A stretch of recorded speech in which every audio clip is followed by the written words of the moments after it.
Joining me right now is the Senate Judiciary Committee member, Army veteran, and author of Only the Strong, Reversing the Left's Pull to Sabotage American Power.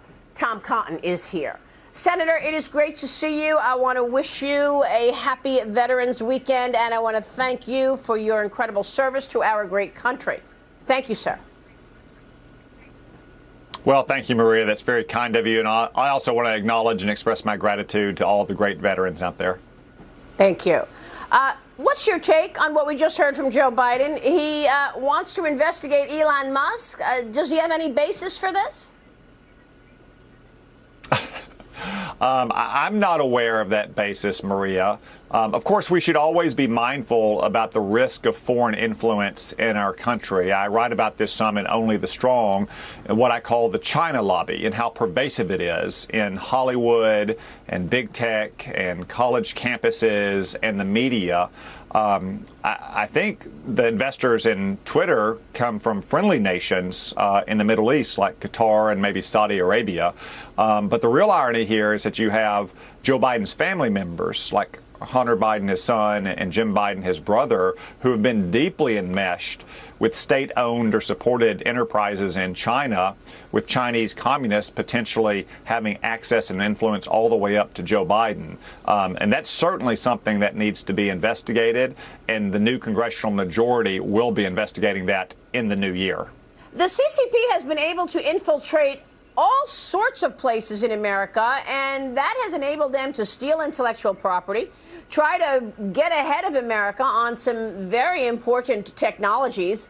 I'm talking about universities, professors that are sending intellectual property made in America to China. I'm talking about embassies where Secretary Pompeo had to close them down because of surveillance programs underway. What can you tell us?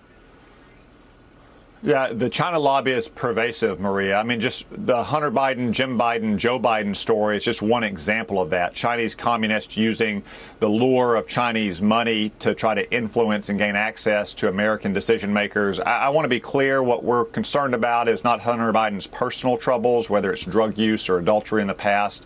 It's whether or not his business dealings with Chinese communists could have any influence on the president. But you see it in other ways across our country as well. Remember when the Houston Rockets general manager merely retweeted something in support of democracy protesters in Hong Kong. His fellow NBA owners and executives chided him. LeBron James came down on him like a ton of bricks because they want access to the Chinese market. Or consider Hollywood. When was the last time you saw a bad guy from China in a movie? You don't, because all those theaters want access to Chinese consumers. This is something that all Americans need to understand better. My problem with all of this is the fact that now Joe Biden has to make serious decisions about protecting America against the Chinese Communist Party, which has been very adamant and vocal about wanting to overtake the United States as the #1 superpower. Now, Biden is holding his first in-person, face-to-face meeting with Chinese leader Xi Jinping on Monday.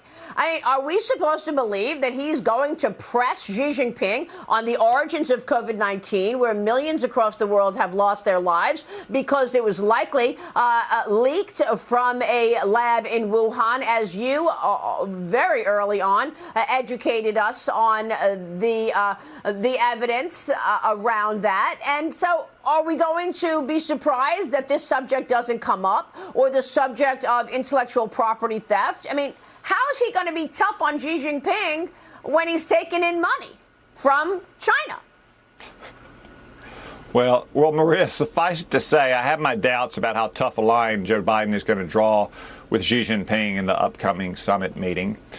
That's in part because Joe Biden, going back to his days in the Senate, has been soft on Chinese communism from the very beginning. You know, when he was vice president as well, Barack Obama deputized him to handle the relationship with Xi Jinping, and he literally toasted him throughout the administration, celebrating China's rise. Even in the 2020 campaign, President Biden said that China was not competition for us, when in reality, as you say, China views itself as our chief competitor, and they want to surpass us economically, financially and militarily. What we need to draw is a very strong line on China, make it clear that we're not going to tolerate their unfair trade practices or their technology theft, and be especially clear on the most urgent matter, which is we will support Taiwan if communist China goes for the jugular trying to invade and annex Taiwan to the mainland. Well, Senator, thank you so much for your leadership on this subject. We so appreciate you, and your book could not be more important at this moment in time right now.